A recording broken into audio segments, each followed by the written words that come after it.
A co-founder of the social news and entertainment website Reddit has been found dead.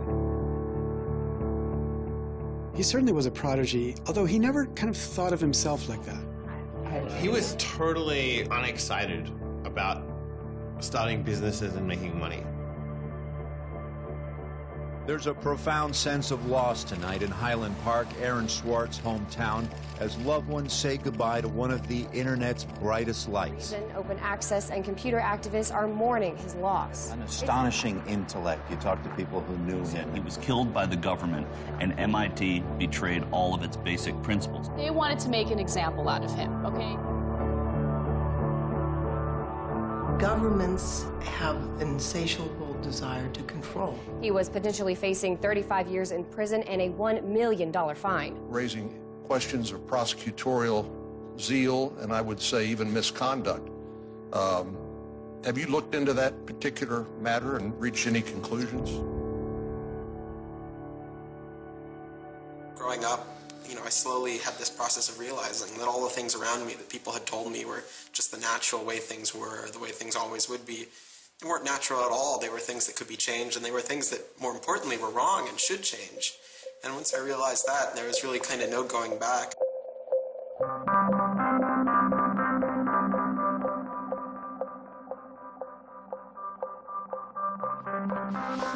Welcome to Story Reading Time.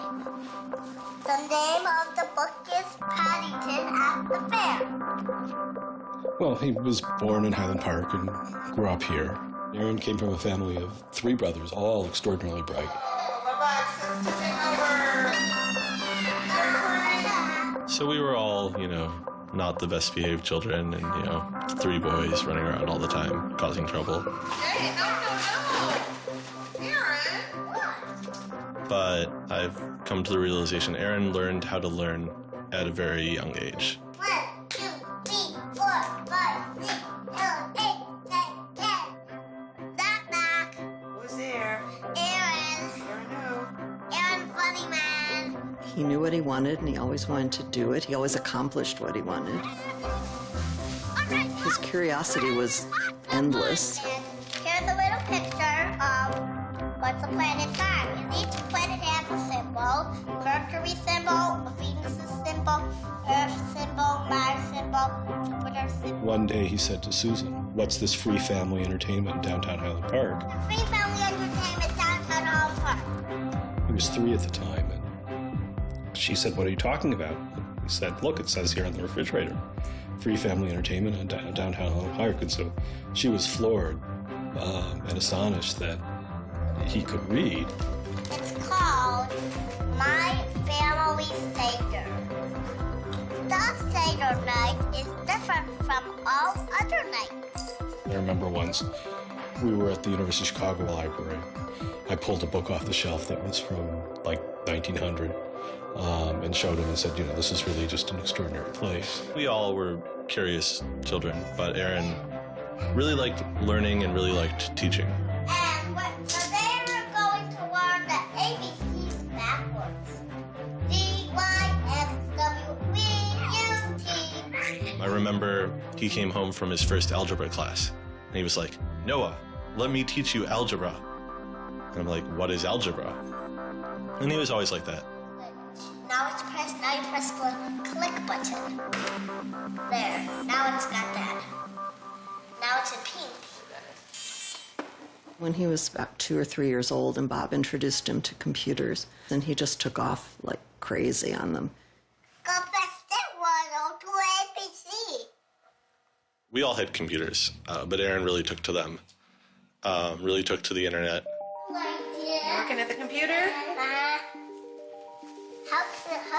Mommy, why is nothing working? He started programming from a really young age. I remember the first program that I wrote with him was in BASIC, and it was a Star Wars trivia game. He sat down with me in the basement where the computer was for hours programming this game. The problem that I kept having with him is there was nothing that I wanted done. And to him, there was always something to do, always something that programming could solve. The way Aaron always saw it is that programming is magic, right? You can accomplish these things that normal humans can't. Aaron made an ATM using like a Macintosh and like a cardboard box. One year for Halloween, I didn't know what I wanted to be, and he thought it'd be really, really cool if I dressed up like his new favorite computer, which at the time was the original iMac. I mean, he hated dressing up for Halloween, but he loved convincing other people to dress up as things that he wanted to see.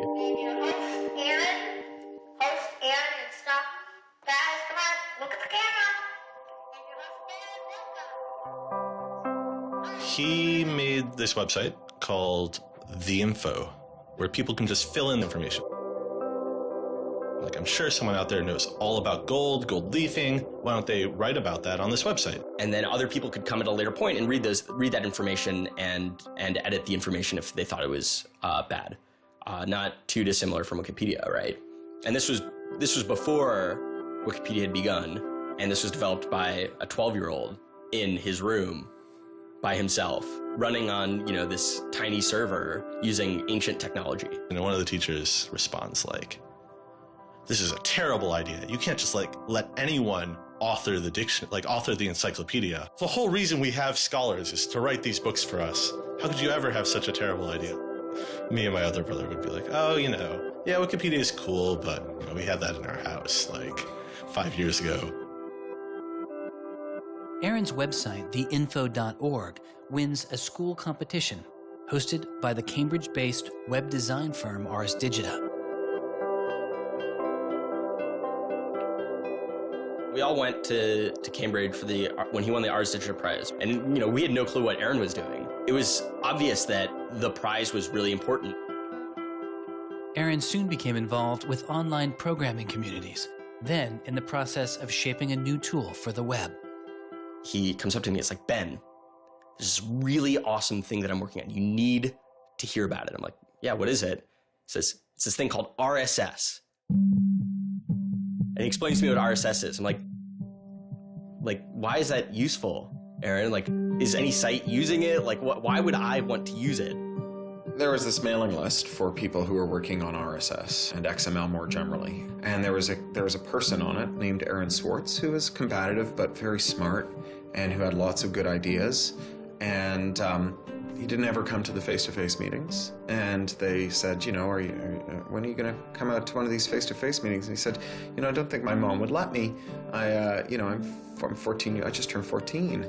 And so their first reaction was, well, this colleague we've been working with all year was 13 years old while we were working with him, and he's only 14 now. And their second reaction was, Christ, we really want to meet him. That's extraordinary. He was part of the committee that drafted RSS. What he was doing was to help build the plumbing for modern hypertext. And the piece that he was working on, RSS, was a tool that you can use to get summaries of things that are going on in other web pages. Most commonly, you would use this for a blog. You might have 10 or 20 people's blogs you want to read. You use their RSS feeds, these summaries of what's going on those other pages, to create a unified list of all the stuff that's going on. Aaron was really young, but he understood the technology, and he saw that it was imperfect and looked for ways to help make it better.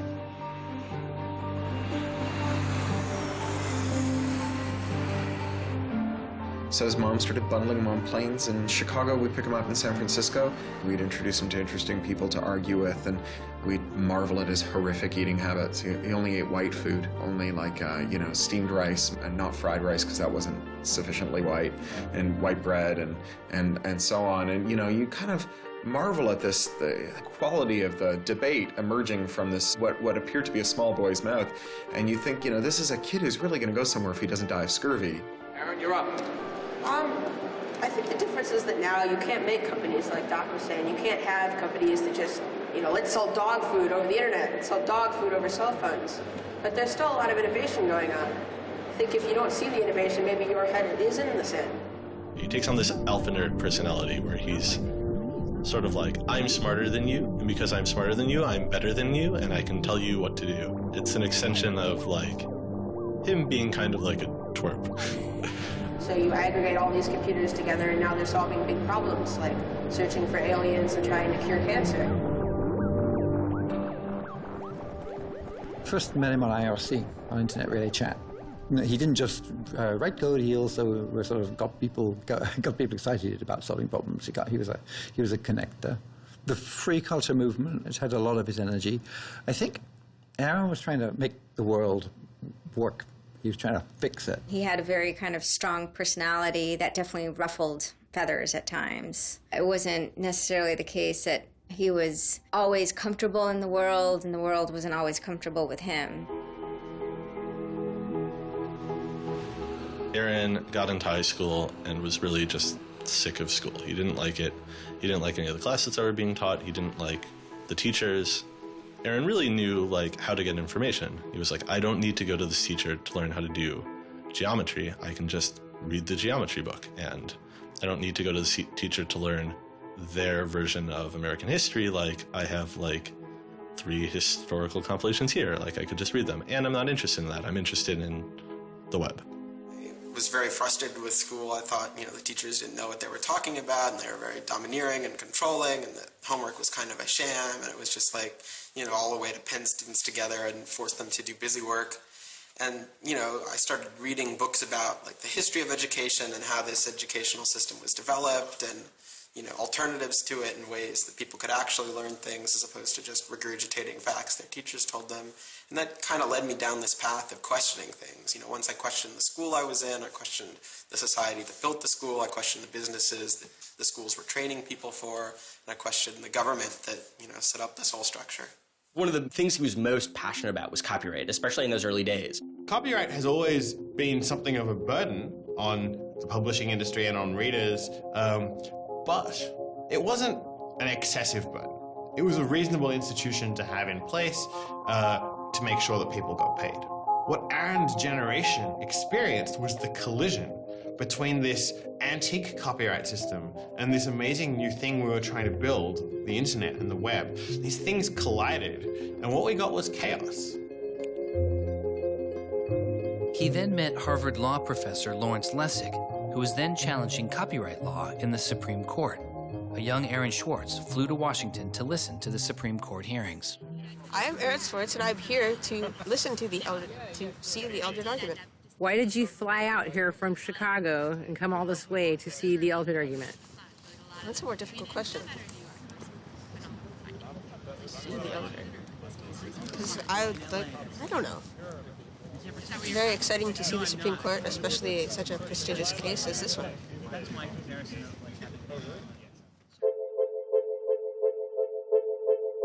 Lessig was also moving forward with a new way to define copyright on the internet. It was called Creative Commons.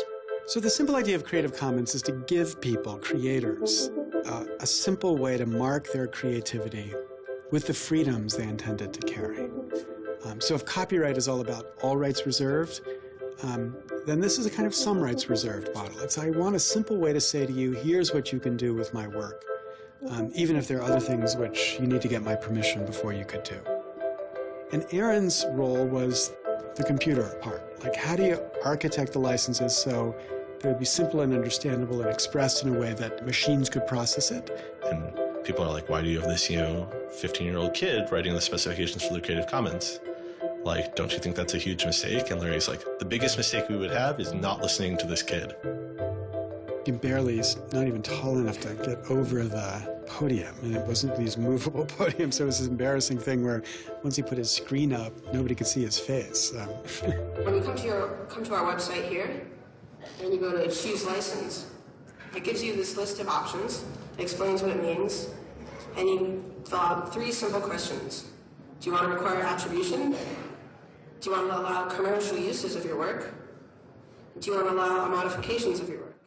I was floored, just completely flabbergasted that these adults regarded him as an adult. And Aaron stood up there in front of a whole audience full of people and just started talking about the platform that he'd created for Creative Commons. And they were all listening to him. I was sitting at the back thinking, he's just a kid. Why are they listening to him? But they did. Well, I don't think I comprehended it fully. Though critics have said it does little to ensure artists get paid for their work, the success of Creative Commons has been enormous. Currently on the website Flickr alone, over 200 million people use some form of Creative Commons license. He contributed through his technical abilities, and yet it was not simply a technical matter to him. Aaron often wrote candidly in his personal blog. I think deeply about things, and I want others to do likewise. I work for ideas and learn from people. I don't like excluding people. I'm a perfectionist, but I won't let that get in the way of publication. Except for education and entertainment, I'm not going to waste my time on things that won't have an impact. I try to be friends with everyone, but I hate it when you don't take me seriously. I don't hold grudges. It's not productive, but I learn from my experience.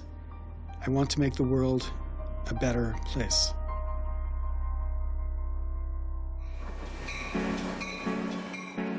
In 2004, Swartz leaves Highland Park and enrolls in Stanford University. He had had ulcerative colitis, which was very troubling, and we were concerned about him taking his medication. He got hospitalized, and he would take this cocktail of pills every day. And one of those pills was a steroid, which stunted his growth and made him feel different from many of the other students. Aaron, I think, shows up at Stanford ready to do scholarship and finds himself in effectively a babysitting program for overachieving high schoolers who, in 4 years, are meant to become, captains of industry and one percenters. And I think it just made him bananas. In 2005, after only 1 year of college, Swartz was offered a spot at a new startup incubation firm called Y Combinator, led by Paul Graham. And he's like, hey, I have this idea for a website. And Paul Graham likes him enough and says, yeah, sure. So Aaron drops out of school, moves to this apartment. So this used to be Aaron's apartment when he moved here. I have vague memories of my father telling me how difficult it was to get a lease because Aaron had no credit and he dropped out of college. Aaron lived in what's now the living room, and some of the posters are left over from when Aaron lived here. And then the library. There are more books, but a lot of them are Aaron's. Aaron's Y Combinator site was called Infogami, a tool to build websites. But Infogami struggles to find users, and Swartz eventually merges his company with another Y Combinator project in need of help. It was a project headed by Steve Huffman and Alexis Ohanian, called Reddit. There we were, starting from almost nothing. No users, no money, no code, and growing day by day into a hugely popular website. And it showed no signs of letting up. First we had 1,000 users, then 10,000, then 20,000, and on and on. It was just incredible. Reddit becomes huge, and it's a real sort of geeky corner of the internet.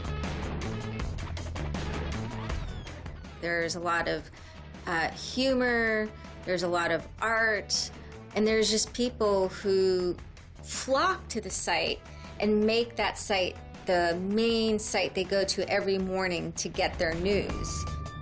Reddit kind of just borders on chaos at some level. So on the one hand, it's a place where people discuss news of the day, technology, politics, and issues. And yet there is a lot of kind of not safe for work material, offensive material. There's some subreddits where trolls find a welcome home. And so in that sense, Reddit has been kind of home to controversy as well. It kind of sits on that edge of chaos. Reddit catches the attention of the corporate magazine giant Condé Nast, who makes an offer to buy the company. Some large amount of money, large enough that my dad was getting bugged with questions about, how do I store this money? Like a lot of money. Like a lot of money. Probably more than $1 million. But I don't actually know. And he is how old at the time? 19, 20. So it was in this apartment. They sat around on what predated these couches, hacking on Reddit.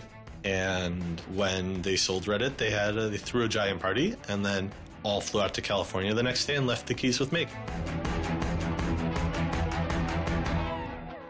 It was funny, he just sold a startup, so we all kind of presumed he was the richest person around, but he said, oh no, I'll take this tiny little shoebox-sized room. That's all I need. It was barely larger than a closet. The idea of him spending his money on fancy objects just seems so implausible. He explains it's I like living in apartments, so I'm not going to spend a lot of money on a new place to live. I'm not going to buy a mansion. And I like wearing jeans and a t-shirt, so I'm not going to spend any more money on clothes. So, like, it's, you know, really no big deal. What is a big deal to Swartz is how traffic flows on the internet and what commands our attention. In the old system of broadcasting, you were fundamentally limited by the amount of space in the airwaves. You know, you could only send out 10 channels over the airwaves of television, right? Or even with cable, you had 500 channels. On the internet, everybody can have a channel. Everyone can get a blog or a MySpace page. Everyone has a way of expressing themselves. And so what you see now is not a question of who gets access to the airwaves. It's a question of who gets control over the ways you find people. You know, you start seeing power centralizing in sites like Google, these sort of gatekeepers that tell you where on the internet you want to go, the people who provide you your sources of news and information. So it's not, you know, only certain people have a license to speak. Now everyone has a license to speak. It's a question of who gets heard. After he started working in San Francisco at Condé Nast, he comes into the office and they want to give him a computer with all this crap installed on it and say that he can't install any new things on his computer, which to developers is outrageous, right? From the first day, he was complaining about all this stuff. Gray walls, gray desks, gray noise. The first day I showed up here, I simply couldn't take it. By lunchtime, I had literally locked myself in a bathroom stall and started crying. I can't imagine staying sane with someone buzzing in my ear all day, let alone getting any actual work done. Nobody else seems to get work done here either. Everybody's always coming into our room to hang out and chat or invite us to play the new video game system that Wired is testing. He really had different aspirations that were politically oriented. And Silicon Valley just doesn't really quite have that culture that orients technical activity for the purposes of political goals. Aaron hated working for a corporation. They all hate working for Condé Nast, but Aaron is like the only one who's not going to take it. And Aaron basically gets himself fired by not showing up to work ever. It was said to be a messy breakup. Both Alexis Ohanian and Steve Huffman declined to be interviewed for this film. He rejected the business world. One of the really important things to remember about that choice when Aaron decided to kind of leave startup culture is that he was also leaving behind the things that had made him, you know, famous and well-loved, and, you know, he was at risk of letting down fans. He got to where he was supposed to be going and had the self-awareness and the orneriness to realize that he had climbed the mountain of shit to pluck the single rose and discovered that he'd lost his sense of smell. And rather than sit there and insist that it wasn't as bad as it seemed, and he did get the rose in any event, he climbed back down again, which is pretty cool. The way Aaron always saw it is that programming is magic, right? You can accomplish these things that normal humans can't by being able to program. So if you had magical powers, would you use them for good or to make you mountains of cash? Swartz was inspired by one of the visionaries he had met as a child, the man who had invented the World Wide Web, Tim Berners-Lee. In the 1990s, Berners-Lee was arguably sitting on one of the most lucrative inventions of the 20th century. But instead of profiting from the invention of the World Wide Web, he gave it away for free. It is the only reason the World Wide Web exists today.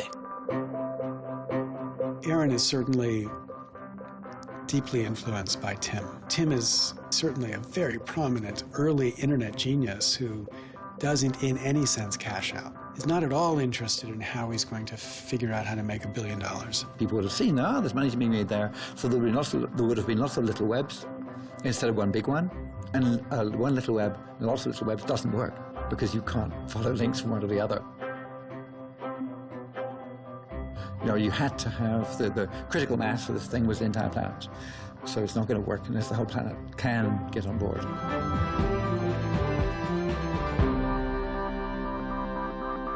I mean, I feel very strongly that it's not enough to just live in the world as it is, to just kind of take what you're given and, follow the things that adults told you to do and that, your parents told you to do and that society tells you to do. I think you should always be questioning. I take this very scientific attitude that everything you've learned is just provisional, that, you know, it's always open to recantation or refutation or questioning. And I think the same applies to society. Once I realized that there were real serious problems, fundamental problems that I could do something to address, I didn't see a way to forget that. I didn't see a way not to. We just started spending a lot of time just kind of as friends. We would just talk for hours into the night. I definitely should have understood that he was flirting with me. I think to some degree I was like, this is a terrible idea and impossible, and therefore I will pretend it is not happening. As my marriage was breaking down and I was really stuck without anywhere to go, we became roommates and brought my daughter over. We moved in and furnished the house, and it was really peaceful. Like, my life had not been peaceful for a while, and really neither had his.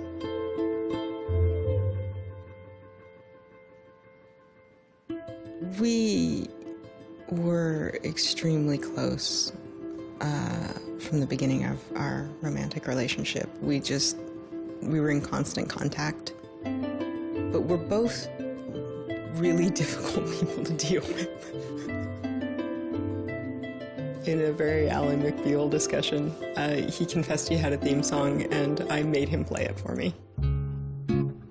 It was Extraordinary Machine by Fiona Apple. I think it was just that sense of kind of being a little bit embattled that the song has. And it also had like this hopefulness to it. By foot it's a slow climb, but I'm good at being uncomfortable, so I can't stop changing all the time. Because in many ways, Aaron was tremendously optimistic about life. Even when he didn't feel it, he could be tremendously optimistic about life. Extraordinary machine. What are you doing? Flickr has video now. Swartz threw his energy into a string of new projects involving access to public information, including an accountability website called watchdog.net and a project called the Open Library. So the Open Library project is a website that you can visit at openlibrary.org. And the idea is to be a huge wiki, an editable website with one page per book. So for every book ever published, we want to have a web page about it that combines all the information from publishers, from booksellers, from libraries, from readers onto one site, and then gives you links where you can buy it, you can borrow it, or you can browse it. I love libraries. You know, I'm the kind of person who goes to a new city and immediately seeks out the library. So that's the dream of Open Library, is building this website where both you can leap from book to book, from person to author, from subject to idea, go through this vast tree of knowledge that's been embedded and lost in big physical libraries that's hard to find, that's not very well accessible online, is really important because books are a cultural legacy. You know, books are the place people go to write things down, and to have all that swallowed up by one corporation is kind of scary. How can you bring public access to the public domain? It may sound obvious that you'd have public access to the public domain, but in fact it's not true. So the public domain should be free to all, but it's often locked up. There's often, guard cages. It's like having a national park, but with a moat around it and gun turrets pointed out in case somebody might want to actually come and enjoy the public domain. One of the things Aaron was particularly interested in was bringing public access to the public domain. This is one of the things that got him into so much trouble. I had been trying to get access to federal court records in the United States. What I discovered was a puzzling system called PACER, which stands for Public Access to Court Electronic Records. I started Googling, and that's when I ran across Carl Malamud. Access to legal materials in the United States is a $10 billion per year business. PACER is just this incredible abomination of government service. It's 10 cents a page. It's this most brain-dead code you've ever seen. You can't search it. You can't bookmark anything. You got to have a credit card. And these are public records. It's you know, U.S. district courts are very important. It's where a lot of our seminal litigation starts, you know, civil rights cases, patent cases, all sorts of stuff. And journalists and students and citizens and lawyers all need access to PACER, and it fights them every step of the way. People without means can't see the law as readily as people that have that gold American Express card. It's a poll tax on access to justice. You know, the law is the operating system of our democracy, and you have to pay to see it. You know, that's not much of a democracy. They make about $120 million a year on the PACER system, and it doesn't cost anything near that, according to their own records. In fact, it's illegal.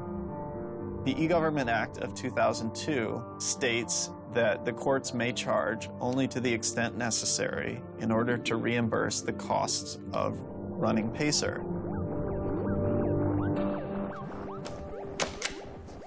As the founder of public.resource.org, Malamud wanted to protest the PACER charges. He started a program called the PACER Recycling Project, where people could upload PACER documents they had already paid for to a free database so others could use them. The PACER people were getting a lot of flack from Congress and others about public access. And so they put together this system. In 17 libraries across the country, there was free PACER access. You know, that's one library every 22,000 square miles, I believe, so it wasn't like really convenient. I encouraged volunteers to join the so-called Thumb Drive Corps and download docs from the public access libraries, upload them to the PACER recycling site. People take a thumb drive into one of these libraries and they download a bunch of documents and they send them to me. And nothing, I mean, it was just a joke. In fact, when you clicked on Thumb Drive Core, there was a Wizard of Oz, you know, the Munchkins singing, so a little video clip came up. We represent the lollipop, yeah. But of course, I get this phone call from Steve Schultz and Aaron saying, gee, we'd like to join the Thumb Drive Corps. Around that time, I ran into Aaron at a conference. This is something that really has to be a collaboration between a lot of different people. So I approached him and I said, hey, I'm thinking about an intervention on the PACER problem. Schultz had already developed a program that could automatically download PACER documents from the trial libraries. Swartz wanted to take a look. So I showed him the code. And I didn't know what would come next, but as it turns out, over the course of the next few hours at that conference, he was off sitting in a corner, improving my code, recruiting a friend of his that lived near one of these libraries to go into the library and to begin to test his improved code, at which point the folks at the courts realized something's not going quite according to plan. And data started to come in and come in and come in, and soon there were 760 gigabytes of PACER docs, about 20 million pages.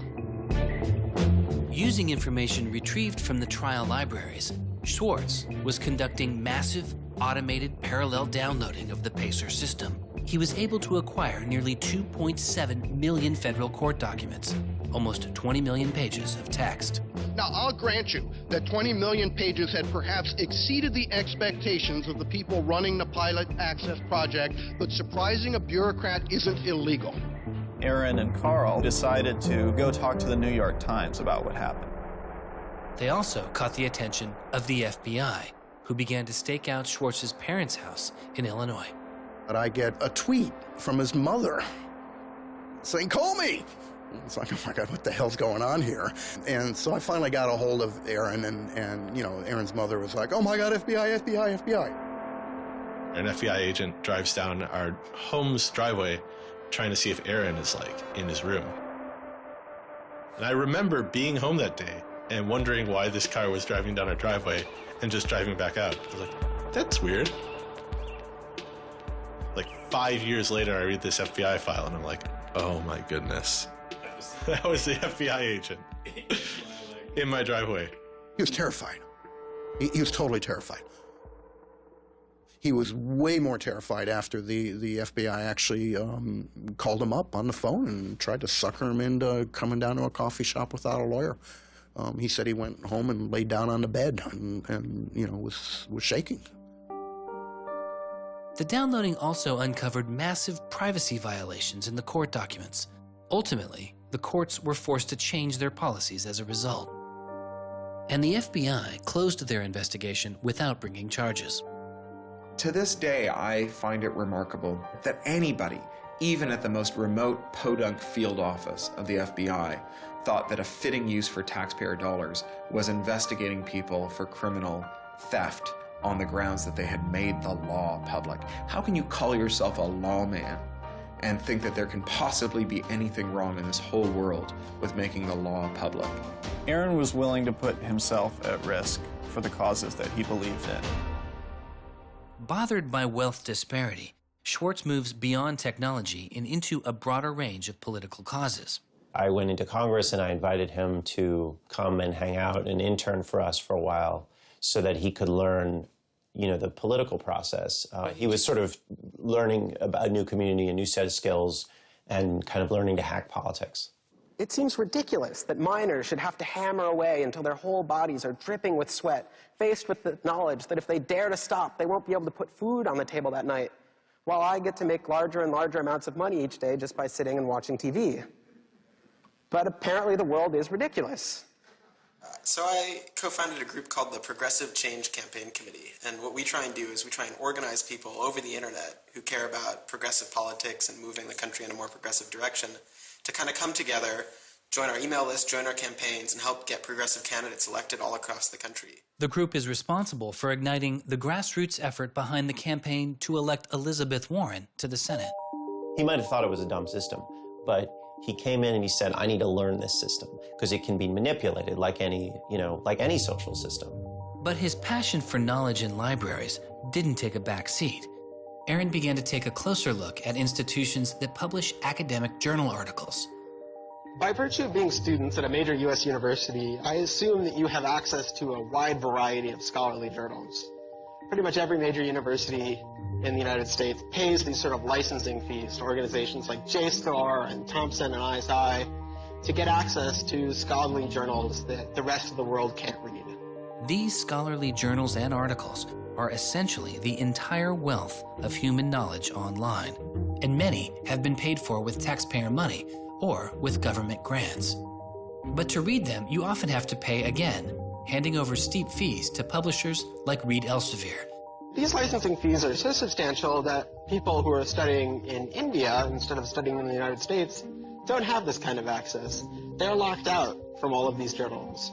They're locked out from our entire scientific legacy. I mean, a lot of these journal articles, they go back to the Enlightenment. Every time someone has written down a scientific paper, it's been scanned and digitized and put in these collections. That is a legacy that has been brought to us by the history of people doing interesting work, the history of scientists. It's a legacy that should belong to us as a commons, as a people, but instead it's been locked up and put online by a handful of for-profit corporations who then try and get the maximum profit they can out of it. So a researcher paid by the university or the people publishes a paper, and in the very, very last step of that process, after all the work is done, after all the original research is done, the thinking, the lab work, the analysis, after everything is done at that last stage, then the researcher has to hand over his or her copyright to this multi-billion-dollar company. And it's sick. It's an entire economy built on volunteer labor. And then the publishers sit at the very top and scrape off the cream. Talk about a scam. One publisher in Britain made a profit of $3 billion last year. I mean, what a racket. JSTOR is just a very, very small player in that story, but for some reason, JSTOR is the player that Aaron decided to confront. He'd gone to some conference around open access and open publishing, and I don't know who the person from JSTOR was, but I think at some point Aaron asked the question, like, how much would it cost to open up JSTOR in perpetuity? And they gave some, I think it was $200 million, something that Aaron thought was totally ridiculous. Working on a fellowship at Harvard, he knew users on MIT's famously open and fast network Nextdoor had authorized access to the riches of JSTOR. Swartz saw an opportunity. You have a key to those gates. And with a little bit of shell script magic, you can get those journal articles. On September 24th, 2010, Swartz registered a newly purchased Acer laptop on the MIT network under the name Gary Host. The client name was registered as Ghost Laptop. He doesn't hack JSTOR in the traditional sense of hacking. The JSTOR database was organized, so it was completely trivial to figure out how you could download all the articles in JSTOR because it was basically numbered. It was basically, / number article 444,024, then 25, then 26. He wrote a Python script called keepgrabbing.py, which was like keep grabbing one article after another. The next day, Ghost Laptop begins grabbing articles, but soon the computer's IP address is blocked. For Swartz, it's barely a bump in the road. He quickly reassigns his computer's IP address and keeps downloading. Well, JSTOR and MIT take a number of steps to try to interfere with this when they notice that this is happening. And when the more modest steps don't work, then at a certain stage, JSTOR just cuts off MIT from having access to the JSTOR database. So there's this kind of cat and mouse game around getting access to the JSTOR database. Aaron ultimately, obviously, is the cat because he has more technical capability than the JSTOR database people do in defending them. And eventually, there was an unlocked supply closet in the basement of one of the buildings. And he went, instead of going through Wi-Fi, he went down there and he just plugged his computer directly into the network and just left it there with an external hard drive downloading these articles to the computer. Unknown to Swartz, his laptop and hard drive had been found by authorities. They didn't stop the downloads. Instead, they installed a surveillance camera. They found the computer in this room in the basement of an MIT building. They could have unplugged it. They could have waited for the guy to come back and said, dude, what are you doing? Cut it out. Who are you? And they could have done all that kind of stuff, but they didn't. What they wanted to do was film it to gather evidence to make a case. That's the only reason you film something like that.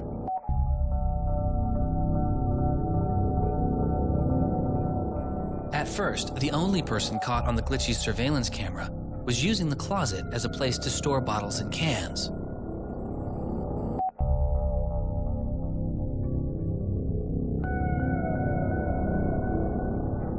But days later, it caught Swartz.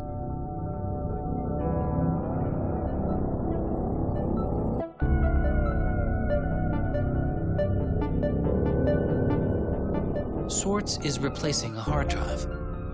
He takes it out of his backpack, leans out of frame for about 5 minutes, and then leaves.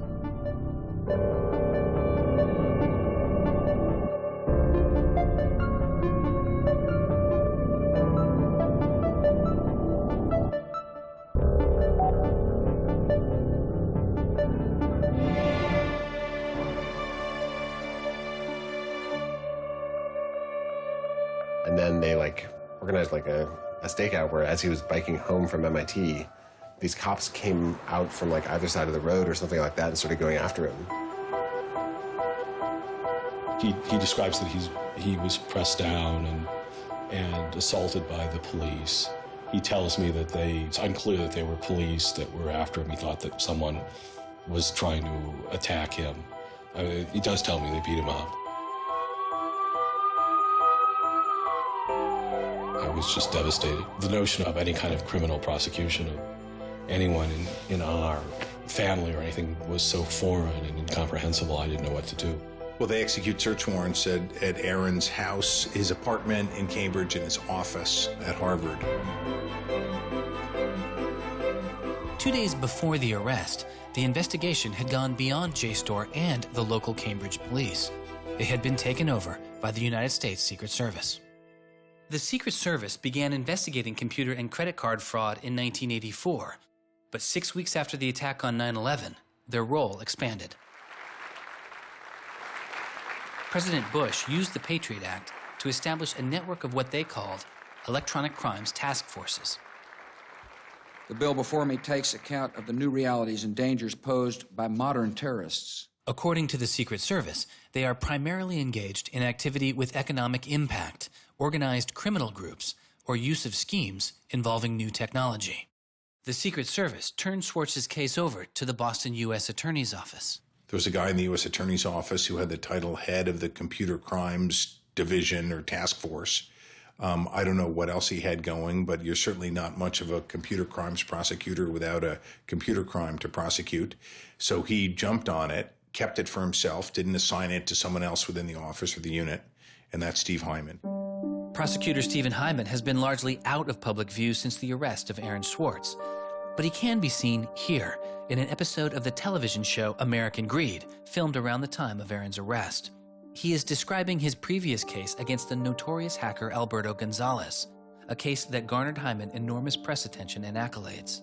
Gonzalez masterminded the theft of over 100 million credit card and ATM numbers, the largest such fraud in history. Here, Hyman, describing Gonzalez, gives his view on the hacker mindset. These guys are driven by a lot of the same things that we're driven by.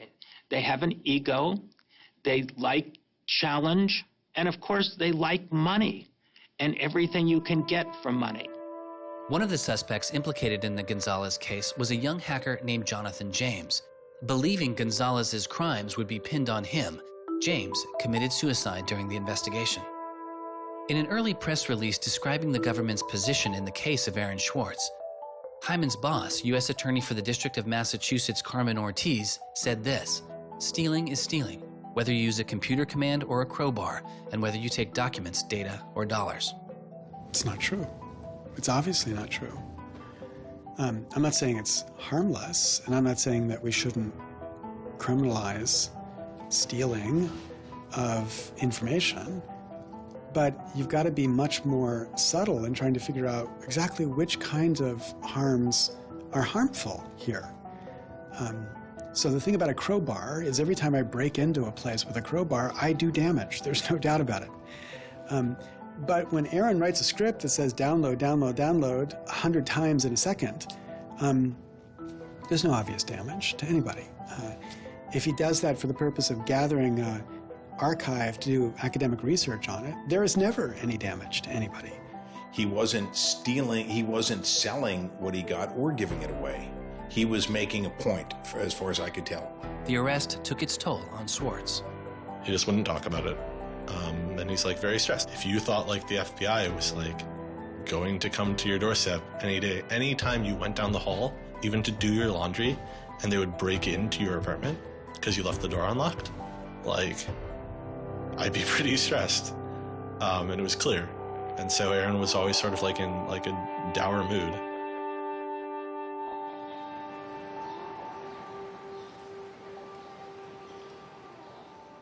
He wouldn't give off any sensitive information about his whereabouts during this time because he was so afraid that the FBI would be waiting for him. It was a time of unprecedented social and political activism. Time magazine would later name as their 2011 Person of the Year, the protester. There was a kind of hotbed of hacker activity going on. WikiLeaks had released a trove of diplomatic cables.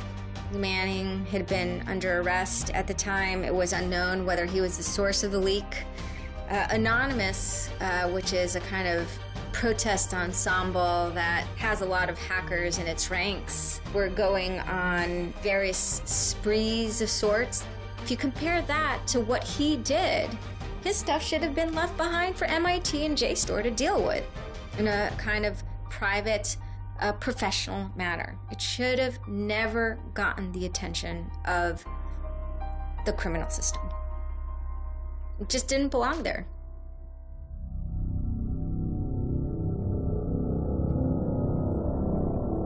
Before he was indicted, Swartz was offered a plea deal that involved 3 months in prison, time in a halfway house, and a year of home detention, all without the use of a computer.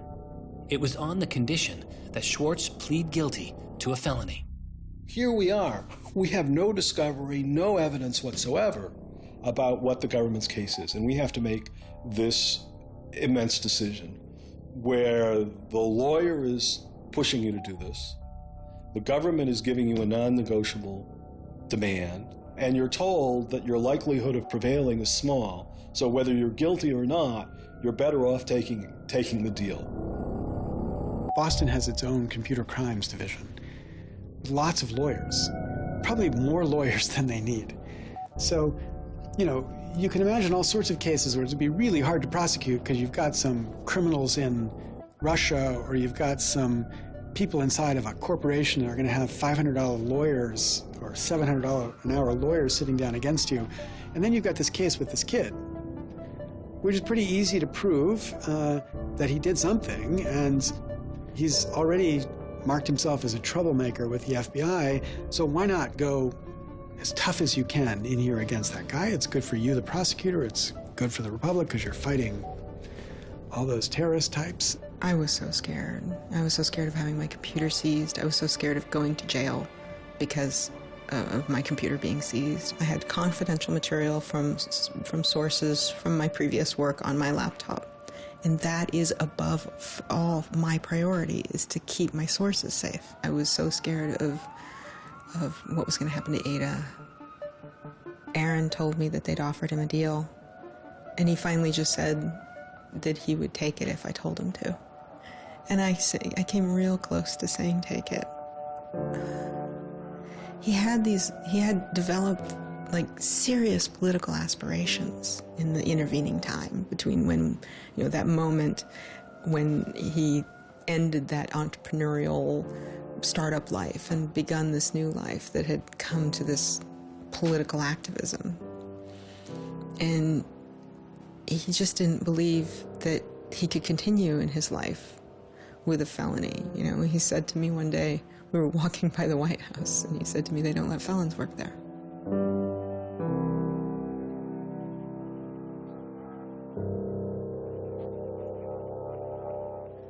And, you know, he really wanted that to be his life.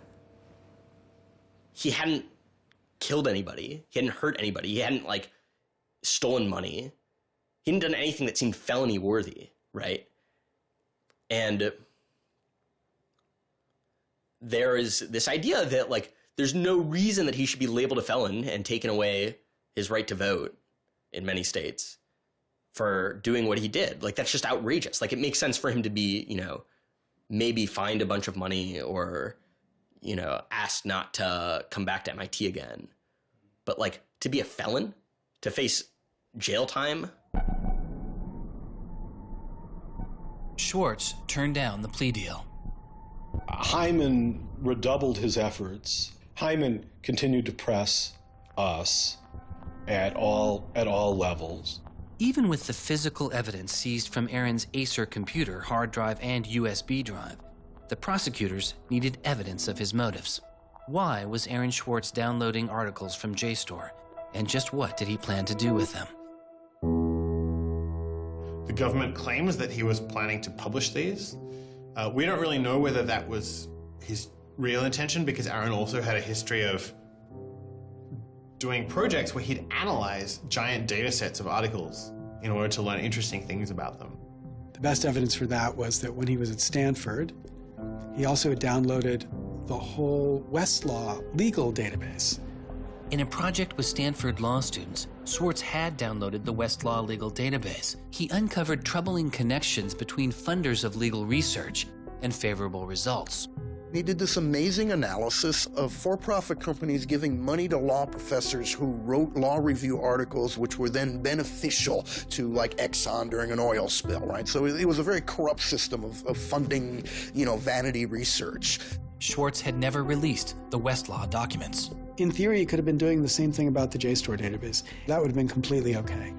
If he were, on the other hand, intending to create a competitive service to JSTOR, like we're going to set up our own, you know, access to the Harvard Law Review and charge, you know, money for it, then, you know, okay, now it seems like criminal violation because you're commercially trying to exploit this material, but it's kind of crazy to imagine that's what he was doing. So, but then there's the middle case. Well, what if he was just trying to liberate it for all of the developing world? But depending on what he was doing, it creates a very different character to how the law should be thinking about it. The government was prosecuting him as if this was like a commercial criminal violation, like stealing a whole bunch of credit card records. It was that kind of crime. I don't know what he was going to do with that database. But I heard from a friend of his that Aaron had told him he was going to analyze the data for evidence of corporate funding of climate change research that led to biased results. And I totally believe that. I was just told that Steve wanted to talk to me. And I thought, maybe this is a way I could get out of this. Just exit the situation. And I didn't want to live in fear of having my computer seized. I didn't want to live in fear of having to go to jail on a contempt of court charge if they tried to compel me to decrypt my computer. When they came to me and said, Steve wants to talk to you, that seemed reasonable. They offered Norton what is known as a Queen for a Day letter, or a proffer. It allowed prosecutors to ask questions about Aaron's case. Norton would be given immunity from prosecution herself for any information she revealed during the meeting. I didn't like it. I told my lawyers repeatedly that this seemed fishy. I didn't like this. I didn't want immunity. I didn't need immunity. I hadn't done anything. But they were really, really stringent that they did not want me meeting the prosecutor without immunity. But just to be clear, this is a Queen for a Day deal, a proffer. Right, a proffer letter. In which you basically handed information over to them in exchange for protection from prosecution. So it wasn't handing information over. It was, at least that's not how I saw it. It was just having a discussion, having an interview with them. Well, they're asking you questions. They're asking me questions. They can ask about whatever they want. Right. And whatever they learn, I really, right, and I repeatedly tried to go in naked. I repeatedly tried to turn down the proffer letter. I was ill. I was being pressured by my lawyers. I was confused. I was not doing well by this point. I was depressed and I was scared and I didn't understand the situation I was in. I had no idea why I was in this situation. I hadn't done anything interesting, much less wrong. We went out of our minds. Aaron was clearly very distraught about it. We were very distraught about it. Aaron's attorneys were very distraught about it. We tried to get Quinn to change attorneys. I was very unused to being in a room with large men, well-armed, that are continually telling me I'm lying and that I must have done something. I told them that this thing that they were prosecuting wasn't a crime. I told them that they were on the wrong side of history. I used that phrase. I said, you're on the wrong side of history. And they looked bored. They didn't even look angry. They just looked bored. And it began to occur to me that we weren't having the same conversation. I mean, I told them plenty of things about, why people would download journal articles, and eventually, I don't remember what was around it. I mentioned that he'd done this blog post, the Guerrilla Open Access Manifesto. This is the Guerrilla Open Access Manifesto, supposedly written in July 2008 in Italy. Information is power. But like all power, there are those who want to keep it for themselves. The world's entire scientific and cultural heritage, published over centuries in books and journals, is increasingly being digitized and locked up by a handful of private corporations. Meanwhile, those who have been locked out are not standing idly by. You've been sneaking through holes and climbing over fences, liberating the information locked up by the publishers and sharing them with your friends. But all this action goes on in the dark, hidden underground. It's called stealing or piracy, as if sharing a wealth of knowledge were the moral equivalent of plundering a ship and murdering its crew. But sharing isn't immoral, it's a moral imperative. Only those blinded by greed would refuse to let a friend make a copy. There's no justice in following unjust laws. It's time to come into the light and, in the grand tradition of civil disobedience, declare our opposition to this private theft of public culture. The manifesto itself was allegedly written by 4 different people and also edited by Norton. But it was Swartz who had signed his name to it. When it's over, I go immediately to Aaron and tell him everything I can remember about it. And he gets very angry. The things that I'd done shouldn't have added up that way. I hadn't done anything wrong, and everything had gone wrong. But I was never...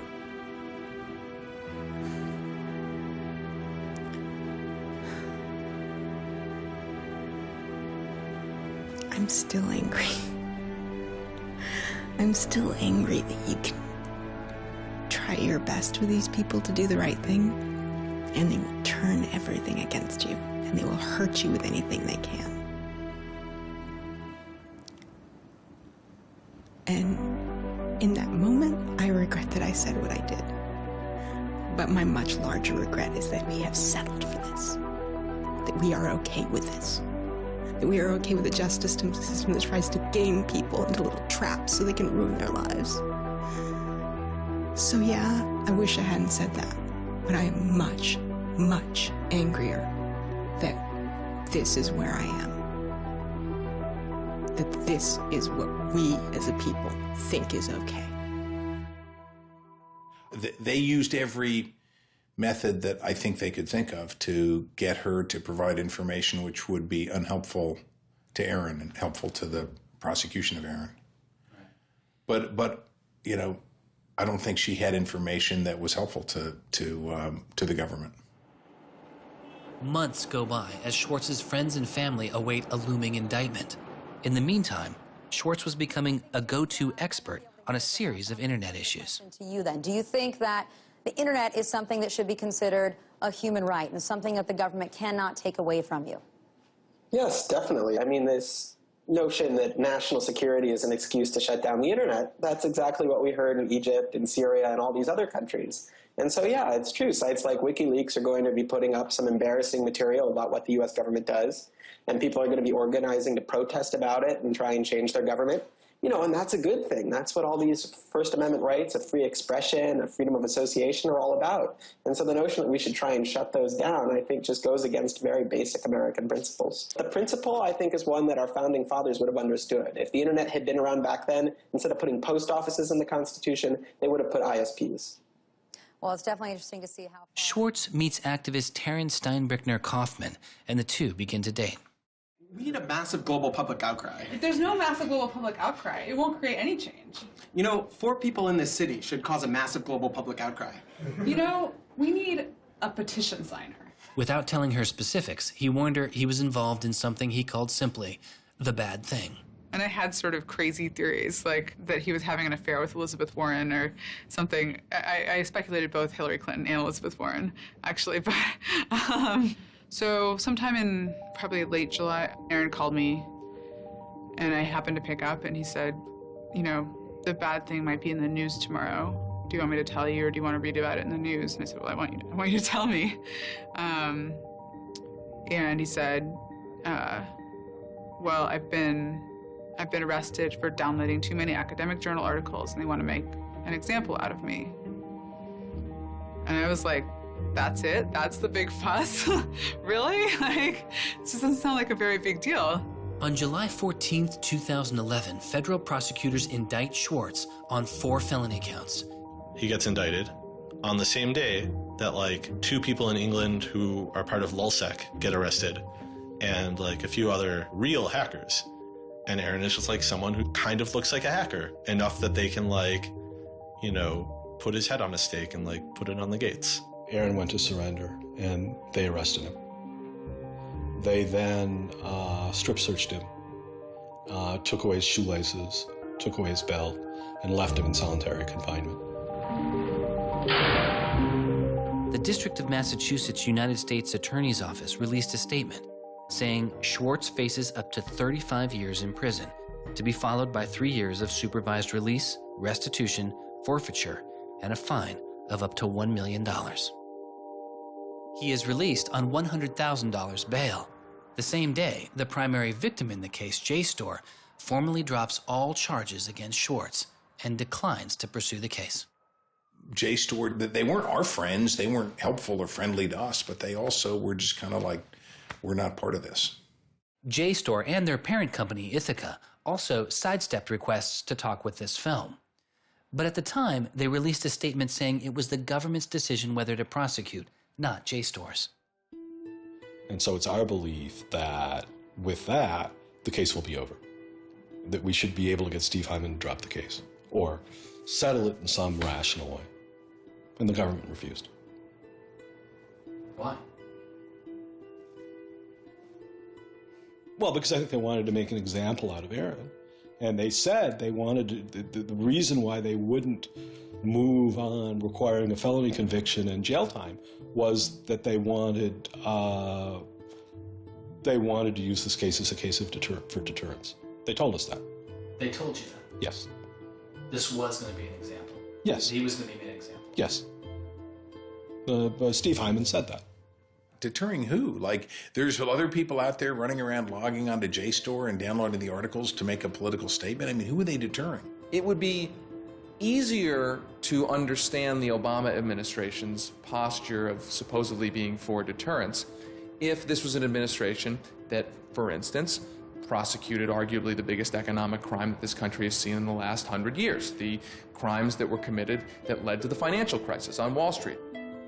When you start deploying the non-controversial idea of deterrence only selectively, you stop making a dispassionate analysis of law-breaking, and you started deciding to deploy law enforcement resources specifically on the basis of political ideology. And that's not just undemocratic, it's supposed to be un-American. Prosecutor Stephen Hyman later reportedly told MIT's outside counsel that the straw that broke the camel's back was a press release sent out by an organization Swartz founded called Demand Progress. According to the MIT account, Hyman reacted to the short statement of support, calling it a wild internet campaign and a foolish move that moved the case from a human one-on-one level to an institutional level. That was a poisonous combination. A prosecutor who didn't want to lose face, who had a political career in the offing maybe, and didn't want to have this come back and haunt them. You spent how many tax dollars arresting someone for taking too many books out of the library and they got your ass handed to you in court? No way. I then moved to try to put pressure on MIT in various ways to get them to go to the government and request the government to stop the prosecution. What is MIT's reaction to that? There doesn't seem to be any reaction from MIT at that point.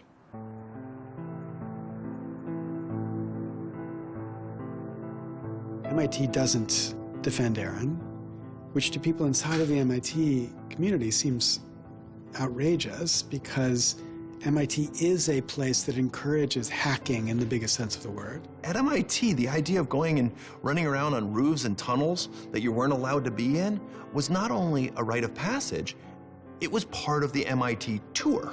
And lockpicking was a winter course at MIT.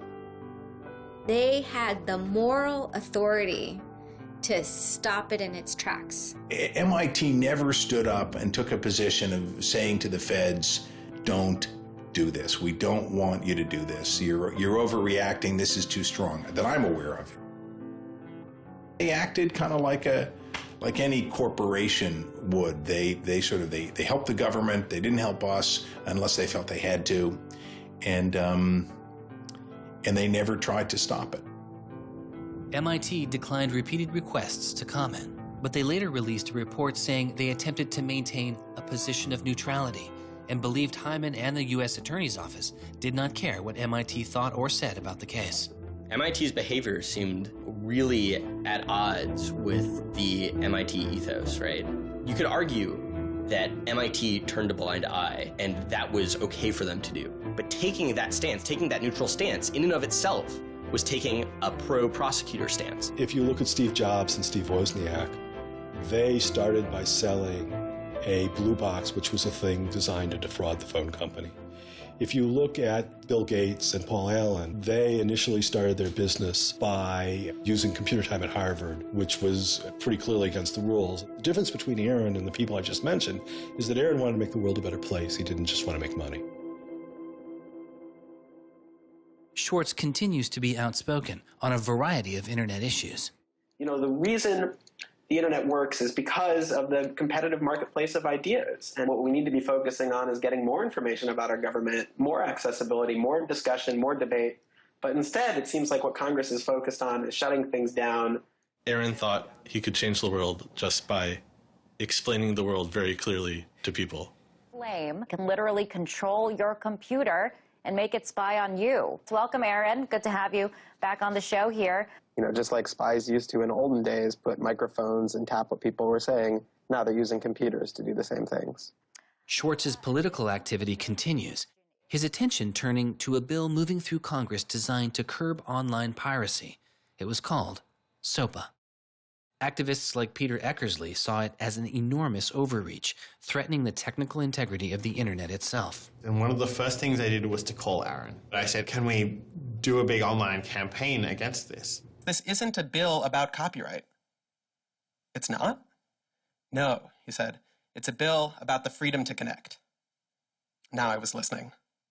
And he thought about it for a while and then said yes. And he went and founded Demand Progress.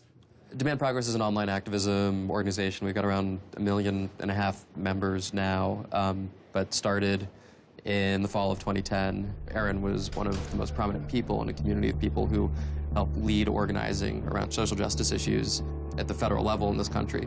SOPA was the bill that was intended to curtail online piracy of music and movies, but what it did was basically take a sledgehammer to a problem that needed a scalpel. If passed, the law would allow a company to cut off finances to entire websites without due process, or even to force Google to exclude their links. All they needed was a single claim of copyright infringement. It pitted the titans of traditional media against a new and now far more sophisticated remix culture.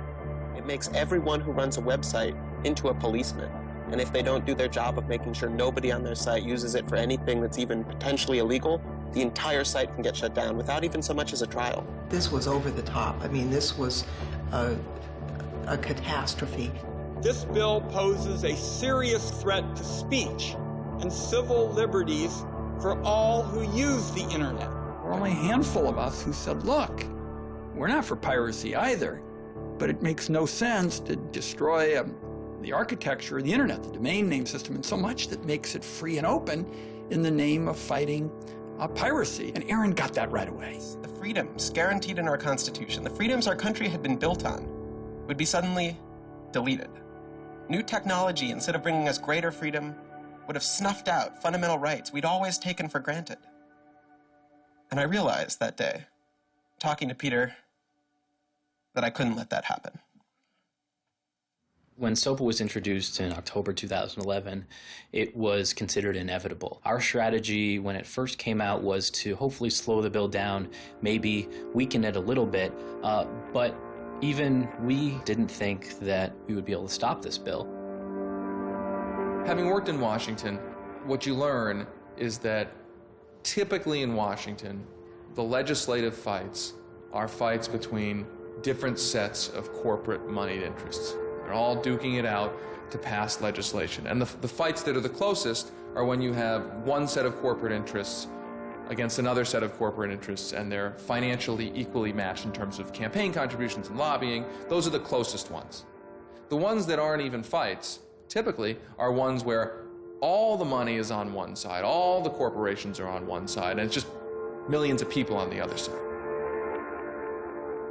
I haven't seen anything like PIPA and SOPA in all my time in public service. There were more than 40 United States senators on that bill as co-sponsors. So there were already a long, long way to getting the 60 votes to have it clear all the procedural hoops. Even I began to doubt myself. It was a rough period. Swartz and Demand Progress were able to marshal enormous support, using traditional outreach combined with commonly used voice over IP to make it very easy for people to call Congress. I've never met anybody else who was able to operate at his level, both on the technological side and on the campaign strategy side. Millions of people contacted Congress and signed anti-SOPA petitions. Congress was caught off guard. There was just something about watching those clueless members of Congress debate the bill, watching them insist they could regulate the internet and a bunch of nerds couldn't possibly stop them. I am not a nerd. I'm just not enough of a nerd. Maybe we ought to ask some nerds what this thing really does. Let's have a hearing, bring in the nerds. Really? Nerds? You know, I think actually the word you're looking for is experts. To enlighten you so your laws don't backfire, break the internet. We use the term geek, but we're allowed to use that because we are geeks. The fact that it got as far as it did without them talking to any technical experts reflects the fact that there is a problem in this town. I'm looking for somebody to come before this body and testify in a hearing and say, this is why they're wrong. There used to be an office that provided science and technology advice, and members could go to them and say, help me understand XYZ. And Gingrich killed it. He said it was a waste of money. Ever since then, Congress has plunged into the dark ages. I don't think anybody really thought that SOPA could be beaten, including Aaron. I think it was worth trying, but it didn't seem winnable. And I remember maybe a few months later, I remember him just turning to me and being like, I think we might win this. And I was like, that would be amazing. Calls to Congress continue. When the domain hosting site GoDaddy becomes a supporter of the bill, tens of thousands of users transferred their domain names in protest. Within a week, a humbled GoDaddy reverses their position on SOPA. When the Congress people that supported the record and movie industries realized that there was this backlash, they kind of scaled the bill back a little bit. You could see the curve happening. You could see that that our arguments were starting to resonate. It was like Aaron had been like striking a match and it was being blown out. Striking another one was being blown out. And finally he'd like managed to catch enough kindling that the flame actually caught, and then it turned into this roaring blaze. On January 16th, 2012, the White House issued a statement saying they didn't support the bill. And then this happened. I'm a big believer that we should be dealing with issues of piracy, and we should deal with them in a serious way. But this bill is not the right bill. When Jimmy Wales put his support towards blacking out Wikipedia, the #5 most popular website in the world. This is a website that's on several percent of all of the clicks on anywhere on the internet. Wikipedia went black, Reddit went black, Craigslist went black, the phone lines on Capitol Hill flat out melted. Members of Congress started rushing to issue statements retracting their support for the bill that they were promoting just a couple days ago. Within 24 hours, the number of opponents of SOPA in Congress went from this to this. To see congressmen and senators slowly flip sides throughout the day of the blackout was pretty unbelievable. There was like a 100 representative swing. And that was when, as hard as it was for me to believe, after all this, we had won. The thing that everyone said was impossible, that some of the biggest companies in the world had written off as kind of a pipe dream, had happened. We did it. We won. This is a historic week in internet politics, maybe American politics. The thing that we heard from people in Washington, D.C., from staffers on Capitol Hill was they received more emails and more phone calls on SOPA Blackout Day than they'd ever received about anything. I think that was an extremely exciting moment. This was the moment when the internet had grown up politically. It was exhilarating because it's hard to believe it actually happened. It's hard to believe a bill with so much financial power behind it didn't simply sail through the Congress. And not only did it not sail through, it didn't pass at all. It's easy sometimes to feel like you're powerless, like when you come out in the streets and you march and you yell and nobody hears you. But I'm here to tell you today, you are powerful. So yeah, maybe sometimes you feel like you're not being listened to, but I'm here to tell you that you are. You are being listened to. You are making a difference. You can stop this bill if you don't stop fighting. Stop PIPA! Stop SOPA! Some of the biggest internet companies, to put it frankly, would benefit from a world in which their little competitors could get censored. We can't let that happen. For him, it was more important to be sure that you made a small change than to play a small part in a big change. But SOPA was like playing a major part in a major change. And so for him, it was kind of this proof of concept, like, okay, what I want to do with my life is change the world. I think about it in this really scientific way of like, I'm measuring my impact. And this shows that it's possible, right? That the thing that I want to do with my life is possible. I have proved that I can do it, that I, Aaron Swartz, can change the world. For a guy who never really thought he had done much, which was Aaron. It was one of the few moments where you could really see that he felt like he had done something good. Feeling like here is his maybe one and only victory lap. Everyone said there was no way we could stop SOPA. We stopped it. This is 3 outrageously good victories, and the year isn't even over yet. I mean, if there's a time to be positive, it's now. You know, he wins at SOPA a year after he's arrested. It's not unambiguously happy moments. There's a lot going on. He's so attuned towards participating in the political process, you can't stop him.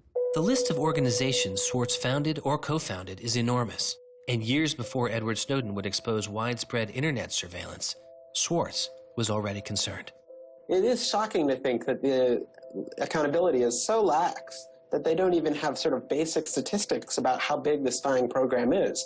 And if the answer is, oh, we're spying on so many people we can't possibly even count them, then that's an awful lot of people, right? It would be one thing if they said, look, you know, we know the number of telephones we're spying on, we don't know exactly how many real people that corresponds to, but they just came back and said, we can't give you a number at all. That's pretty, I mean, it's scary is what it is. Well, that's scary. You know, they put incredible pressure on him, took away his, you know, all of the money he had made. They, you know, threatened to take away his physical freedom. Why'd they do it, you know? I mean, well, why are they going after whistleblowers, you know? Why are they going after people who tell the truth about all sorts of things? I mean, from the banks to the, you know, to war, to just sort of government transparency. So secrecy serves those who are already in power. And we are living in an era of secrecy that coincides with an era where the government is doing also a lot of things that are probably illegal and unconstitutional. So those two things are not coincidences. It's very clear that this technology has been developed not for small countries overseas, but right here for use in the United States by the U.S. government. The problem with the spying program is it's this sort of long, slow expansion, you know, going back to the Nixon administration, right? Obviously, it became big after 9/11 under George W. Bush, and Obama has continued to expand it, and the problems have slowly grown worse and worse. But there's never been this moment you can point to say, okay, we need to galvanize opposition today because today is when it matters. Instead, it's mattered for. The prosecution, in my estimation, of Aaron Swartz was about sending a particular laser-like message to a group of people that the Obama administration sees as politically threatening.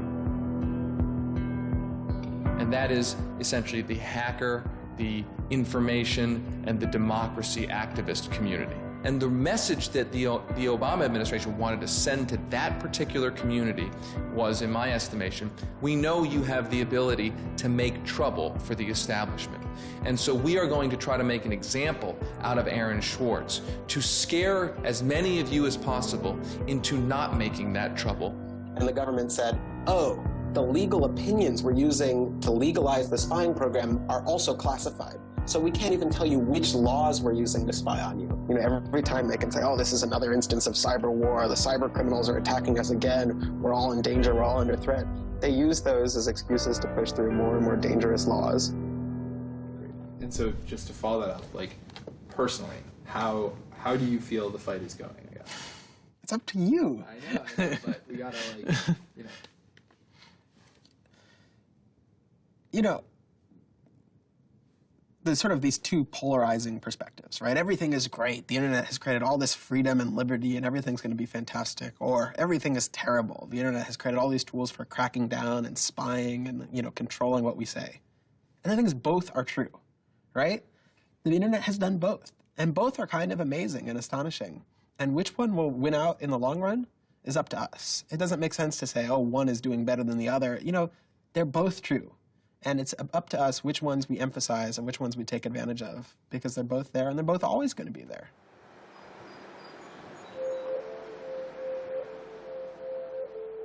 On September 12, 2012, federal prosecutors filed a superseding indictment against Swartz, adding additional counts of wire fraud, unauthorized access to a computer, and computer fraud. Now, instead of 4 felony counts, Swartz was facing 13. The prosecution's leverage had dramatically increased, as did Swartz's potential jail time and fines. They filed a separate indictment to add more charges, and they had a theory about why this conduct constituted a number of federal crimes, and that a very significant sentence could attach to it under the law. That theory, and much of the prosecution's case against Swartz, involved a law created originally in 1986. It is called the Computer Fraud and Abuse Act. The Computer Fraud and Abuse Act was inspired by the movie War Games with Matthew Broderick, which is a great movie. I have you now. In this movie, a kid gets the ability through the magic of computer networks to, like, launch a nuclear attack. You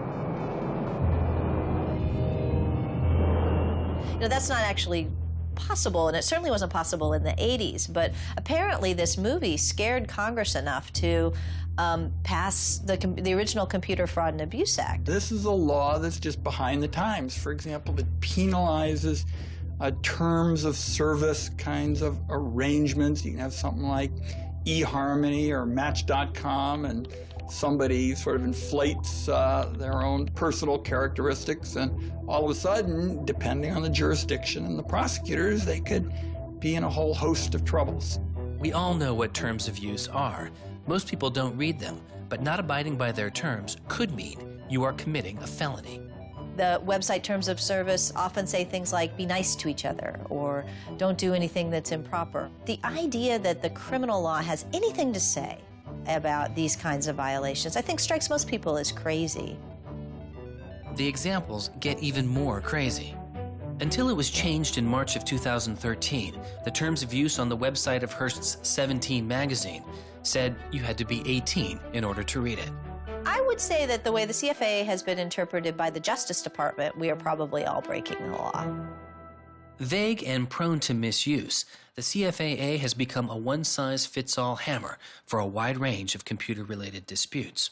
Though not the only factor in his case, 11 of the 13 charges against Swartz involved the Computer Fraud and Abuse Act. The question why hangs over much of the story of Aaron Swartz.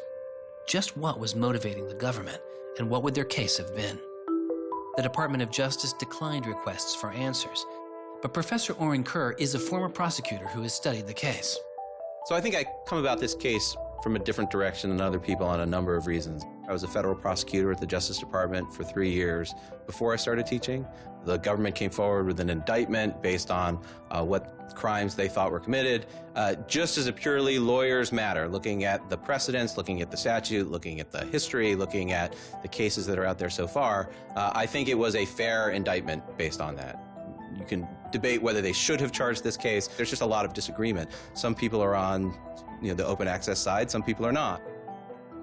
I think the government took Swartz's guerrilla open access manifesto very seriously. And I think they saw him as somebody who was committed as a moral imperative to breaking the law to overcome a law that Swartz saw as unjust. And in a democracy, if you think a law is unjust, there are ways of changing that law. There's going to Congress, as Swartz did so masterfully with SOPA. Or you can violate that law in a way to try to nullify that law. And I think what was driving the prosecution was the sense that Swartz was committed not just to breaking the law, but to really making sure that law was nullified, that everyone would have access to the database in a way that you couldn't put the toothpaste back into the tube. It would be done, and Swartz's side would win. There's a big disagreement in society as to whether that is an unjust law, and ultimately that's a decision for the American people to make, working through Congress. And then the second problem is, I think, we're still trying to figure out what's the line between less serious offenses and more serious offenses. We're now entering this different environment of computers and computer misuse, and we don't yet have a really strong sense of exactly what these lines are. So we're just working that out. This is a poor use of prosecutorial discretion. The hammer that the Justice Department has to scare people with it just gets bigger and bigger and bigger. And so most people just, you can't roll the dice with your life like that. Should we tap somebody's phone? Should we film them? Should we turn somebody and get them to testify against these other people? That's how federal agents and prosecutors think. They build cases, they make cases. Swartz was caught in the gears of a brutal criminal justice system that could not turn back.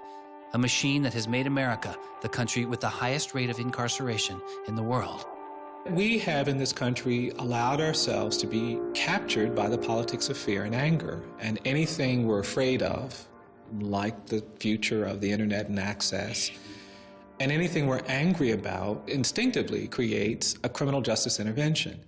And we've used jail, prison, and punishment to resolve a whole host of problems that historically were never seen as criminal justice problems. The impulse to threaten, indict, prosecute, which is part of what has created this debate and controversy over online access and information on the internet, is very consistent with what we've seen in other areas. The one difference is that the people who are usually targeted and victimized by these kinds of criminal and carceral responses are typically poor and minority. Swartz's isolation from friends and family increased. He had basically stopped working on anything else, and the case was, in fact, like taking over sort of his whole life. One of Aaron's lawyers apparently told the prosecutors that he was emotionally vulnerable and that was something that they really needed to keep in mind so that they knew that. It was weighing on him very heavily. He did not like having his actions and his movements restricted in any way. And the threat of jail, which they pounded him with a lot, was terrifying to him. Completely exhausted his financial resources, and it cost us a lot of money also, and he raised a substantial amount of money. So it was, it was in the millions of dollars. The legal defense Yes. was in millions. Yes. Yeah, I think he didn't want to be a burden to people. I think that was a factor. Like, I have my normal life, and then I have this shitty thing I have to deal with. And I try to, keep the two of them as separate as possible. But they were just beginning to blur together, and everything was becoming shitty. Swartz faced a tough choice that was only getting tougher. Do you admit guilt and move on with your life, or do you fight a broken system? With his legal case, the answer was simple. He rejects the final plea deal, and a trial date is set. Aaron was resolute that he didn't want to knuckle under and accept something that he didn't believe was fair, but I also think he was scared.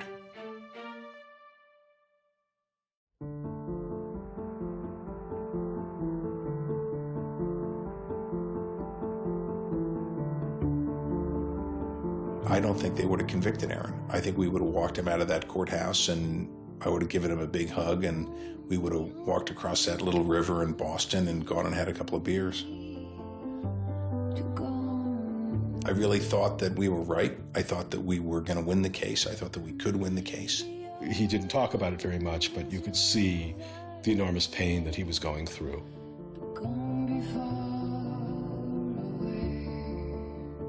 No time in his childhood did Aaron have any severe mood swings or depressive episodes or anything that I would ascribe to severe depression. And it's possible, he was depressed. People get depressed.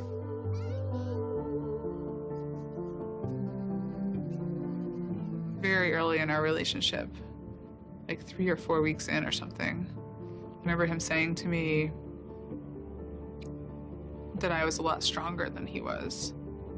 He was brittle in a lot of ways. Things were a lot harder for him than for a lot of people. It was part of his brilliance, too. I think he probably had something like clinical depression in his early 20s. I don't think he did when I was with him. He wasn't a joyful person, but that's different from being depressed. He was just under such enormous pressure for 2 years straight. He just didn't want to do it anymore. He was just I just think it was too much.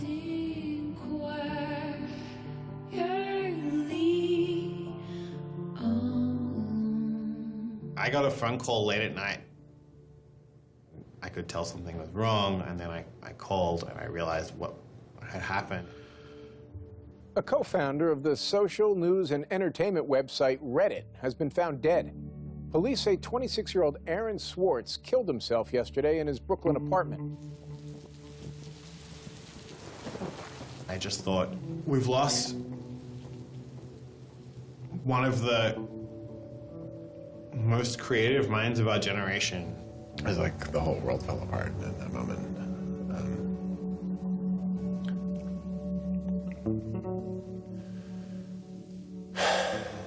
was one of the hardest nights of my life. As I kept screaming, I can't hear you. What did you say? I can't hear you. I can't. That's it.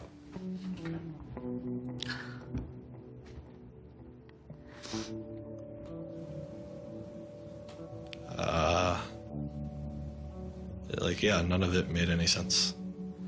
And really still doesn't. I was so frustrated, angry.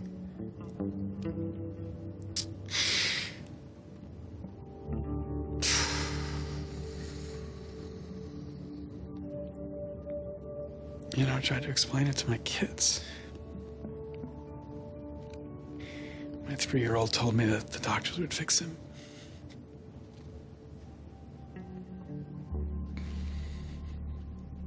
I've known lots of people who've died, but I've never lost anybody like this. Because everybody feels, and I do too, there's so much we could have more to do. Like, I just didn't know he was there. I didn't know this was what he was suffering, and he was part of me. And I just wanted it to not be real. And then I just looked at his Wikipedia page and I saw the end date.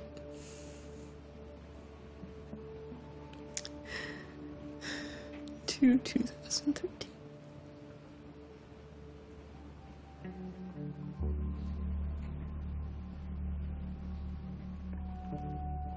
Aaron is dead. Wanderers in this crazy world, we have lost a mentor, a wise elder. Hackers for right, we're one down. We've lost one of our own. Nurturers, carers, listeners, feeders, parents, all, we have lost a child. Let us all weep.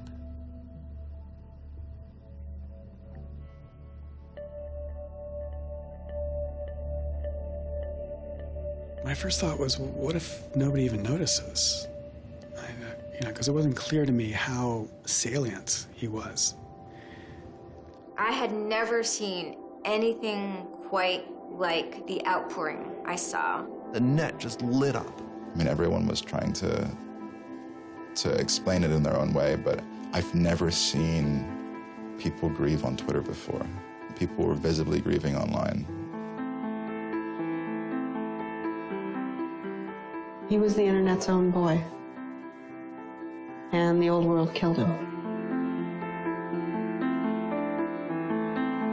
We are standing in the middle of a time when great injustice is not touched. The architects of the financial meltdown have dinner with the president regularly. In the middle of that time, the idea that this was what the government had to prosecute just seems absurd if it weren't tragic. The question is, can we do something, given what's happened, to make the world a better place? And how can we further that legacy? That's the only question that one can ask. All over the world, there were starting to be hackathons, gatherings. Aaron Swartz has, in some sense, brought the best out of us in trying to say, how do we fix this? He was, in my humble opinion, one of the true extraordinary revolutionaries that this country has produced. I don't know whether Aaron was defeated or victorious, but we are certainly shaped by the hand of the things that he wrestled with. When we turn armed agents of the law on citizens trying to increase access to knowledge, we've broken the rule of law, we've desecrated the temple of justice. Aaron Swartz was not a criminal. Change does not roll in on the wheels of inevitability, it comes through continuous struggle. Aaron really could do magic. And I'm dedicated to making sure that his magic doesn't end with his death. He believed that he could change the world, and he was right. Out of the last week and out of today, phoenixes are already rising.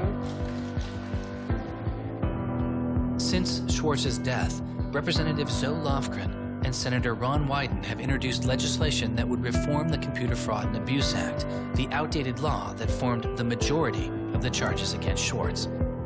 It's called Aaron's Law. Aaron believed that, like, you literally ought to be asking yourself all of the time, what is the most important thing I could be working on in the world right now? And if you're not working on that, why aren't you?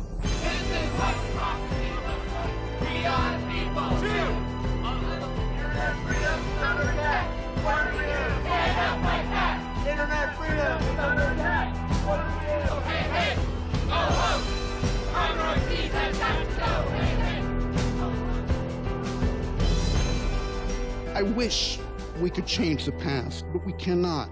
But we can change the future, and we must. We must do so for Aaron. We must do so for ourselves. We must do so to make our world a better place, a more humane place, a place where justice works and access to knowledge becomes a human right. So there was a kid back in February from Baltimore, 14 years old, who had access to JSTOR. And he'd been spelunking through JSTOR after reading something. And he figured out a way to do early tests for pancreatic cancer. And pancreatic cancer kills the shit out of you because we detect it way too late. By the time we detect it, it's already too late to do anything about it. He sent emails off to the entire oncology department at Johns Hopkins, you know, hundreds of them. And every 14-year-old kid, yeah. And most of them ignored it, right? But one of them, like, sent him an email back and said, this is not an entirely stupid idea. Why don't you come on over? And this kid worked evenings and weekends with this researcher. And in February, I heard him on the news, just a couple of weeks after Aaron died, when Aaron was in the news a lot. Sorry. And he said the reason he was on the news is because they'd done it. They were shipping an early test for pancreatic cancer that was going to save lives. And he said, this is why what Aaron did was so important. Because you never know, right? This truth of the universe is not only something that policymakers use to figure out, you know, what the speed limit should be. It's where the thing that's going to keep, you know, your kid from dying of pancreatic cancer comes from. And without access, the person who might come up with the thing that's got your number on it may never find that answer. He slept so well, he didn't fall out of bed once, not even when he dreamed he was back on the space quest. Very good, Aaron. Very good. Yay, Aaron. Okay. Now it's song time.